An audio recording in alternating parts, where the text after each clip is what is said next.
Good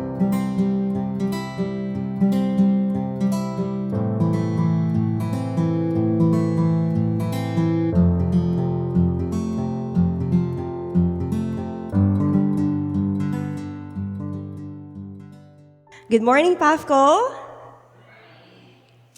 Who among us here loves watching a boxing competition? Are you familiar of them?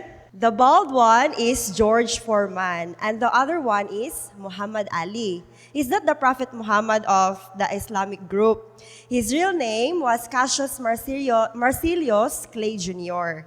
He was converted from Methodist to Islam. So because of the tradition of the Nation of Islam, he was required to change his name. And now, he is known as Muhammad Ali. Both Ali and George was an American boxer, multi-awarded and champions. But George is widely known as the undefeated boxer.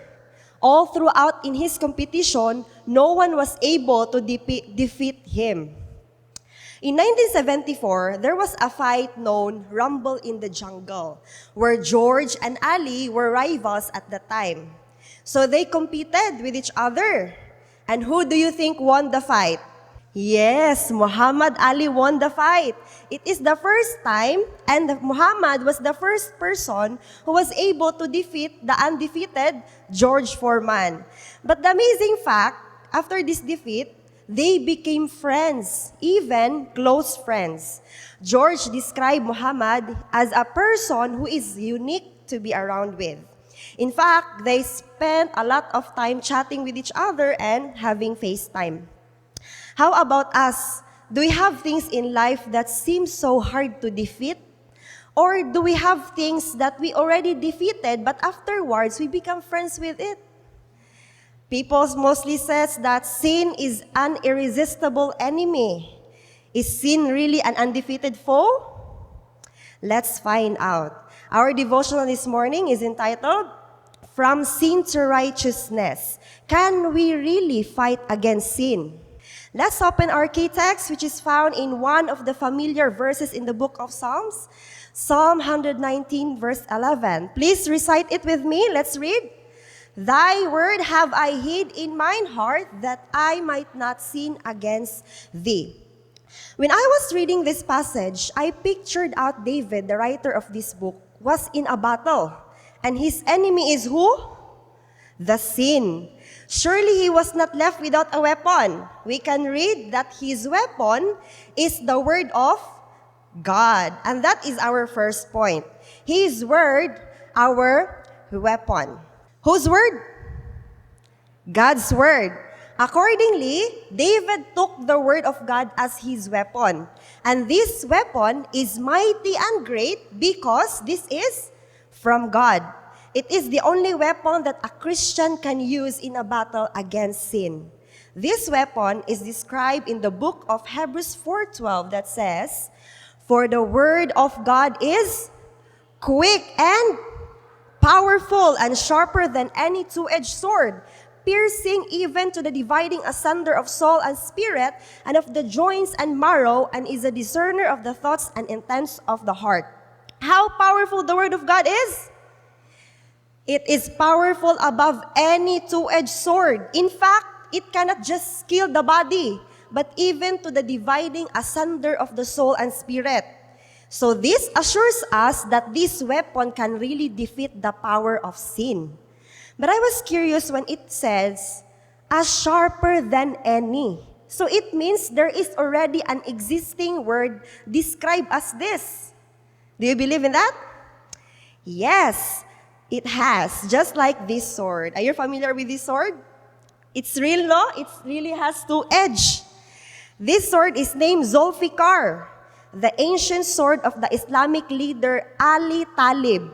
Ali Talib is the cousin and son-in-law of the Prophet Muhammad Ali. So this sword is originally owned by Prophet Muhammad.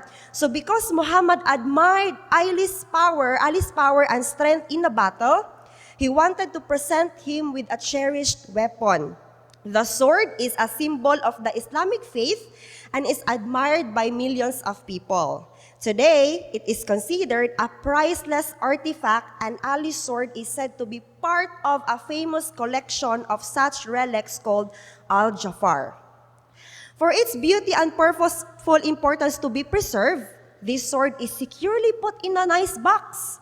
To recognize the honor and appreciate his integrity, now it is placed in a museum, giving honor to his contribution in the Islamic group. Can you relate with it when we have things we admire so much that we don't want it to be broken or damaged? So what we are going to do, we keep it securely, no, and even hide it so that nobody can steal it, isn't it?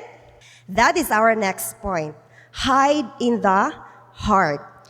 We already have the word of God as our weapon. To give honor to God as the honor of this weapon, to appreciate its contribution and preserve the purpose of it, we are moved to hide it in our heart.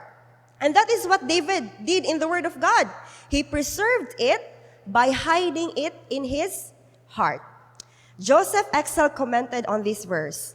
Now that the psalmist has come to know the working of the word, he resolves to treasure the word in the depths of his inner being, namely in his heart. Only when we appreciate and discern the purpose of the word that we cannot hold ourselves on keeping it securely. But there's a question. How does hiding the word can be done? Okay, let's learn 3 steps to hide the word according to a note. I have put your words in my heart. This is a metaphor that means I have memorized your word. The first step in doing the hiding of the word of God is memorize the scripture. A quotation agrees. Hang in memory's hall the precious words of Christ. They are to be valued far above silver or gold. Build a wall of scriptures around you, and you will see that the world cannot break it down. Commit the scriptures to memory, and then throw right back upon Satan when he comes with his temptations. It is written.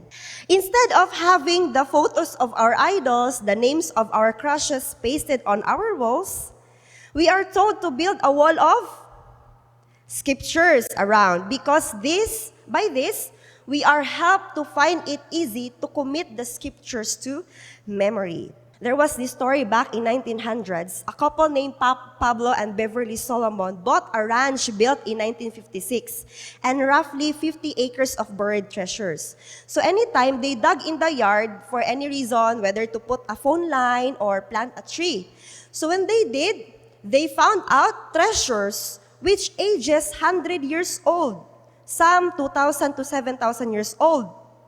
While it's legal to sell found treasure from state historical sites in Texas that time, Solomon and his wife chose not to do so, but instead, they chose to hang them on their walls, in viewing the bounty as a token of the house they bought in 1988.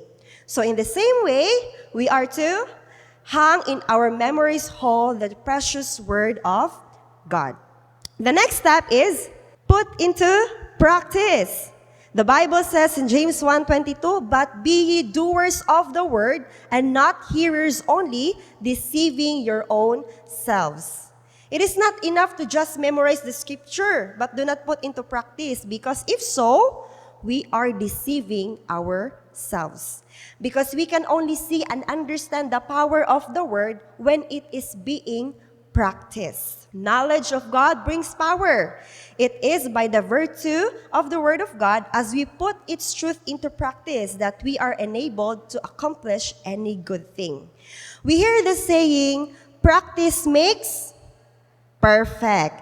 The more we put the Word into practice, the more the message will be clear and the more power manifested in us. By this, we can be able to accomplish any good thing, including the defeat of sin. So again, line upon line, precept upon precept, we are to accept the word of God and put it into practice in our lives. So we have it again, memorize the scripture, put into practice. And lastly, what do you think? Share the word of God. The intellect sanctified will unlock the treasures of God's word and gather its precious gems to present to other minds and lead them also to search for the deep things of God. Not to share because we wanted to let the world know that we are good in scriptures, but to lead them also to what? Search that they too will find power in the word of God. According to Mark 4:22, for there is nothing hid which shall not be manifested, neither was anything kept secret, but that it should come abroad. Even how hard we try to keep things secretly, the fact that it is so precious, we cannot help to expose it or tell it to others. Also, the less we share the word, the easily it will be forgotten, right? And the greater the possibility of losing its power.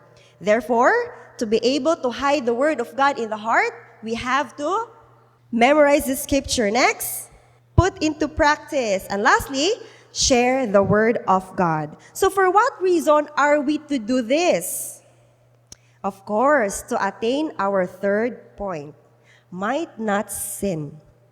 This is the goal of David in the passage. I might not sin against thee. To be able to fight against sin.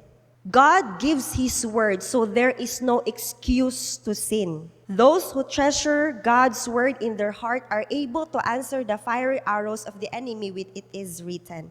The purpose of God's word is for us to answer the fiery arrows of the enemy, not with our own words, but with it is written. When do you hear this kind of warning? No, be careful, you might fall. Yes, we often hear this to a mother trying to warn their child not to climb up higher or put himself near a hole so that he will not fall. Do you have that experience sometimes that we are warned by God not to expose ourselves in some things that would lead us to sin because it will cause us to fall? Take notice on the word might there in the verse. The dictionary tells that might express possibility or make suggestion. Therefore, the possibility of not sinning against God can only be done when we take the word of God in the heart, right? Another comment says, if the word of God is in the heart to govern life from there, it refrains the righteous from sin. So the same with the illustration a while ago, the mother who warns her child, only by taking heed the word of God, we will be free or away from danger or from falling. Yet there are many times we are warned not to do our own things and ways. But as we kept on rejecting it, we fell. The heart preoccupied with the word of God is fortified against Satan. We cannot fight because we do not have our own power. Only the word of God is our powerful defense against the mighty foe. So let's answer the question, can we really fight against sin? Please open your Bible in the book of Deuteronomy 6:25. And it shall be our righteousness if we observe to do all these commandments before the Lord our God, as He hath commanded us.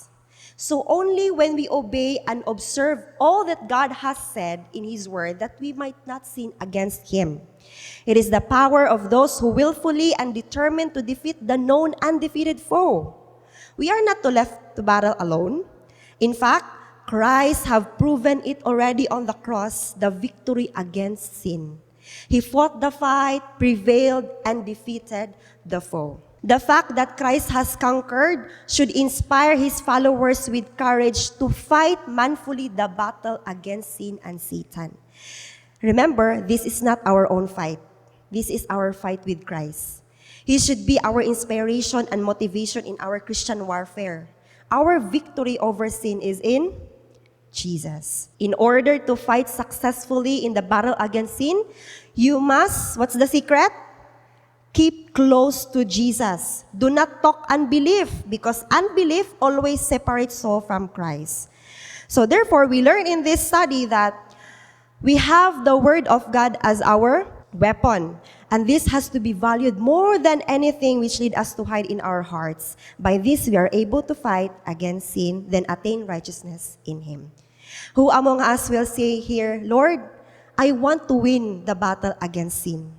Help me to take your word and help me to value it, which leads me to hide it on my heart and enable me to not sin against you. Is this our desire? Amen. Let's pray. Let's kneel down.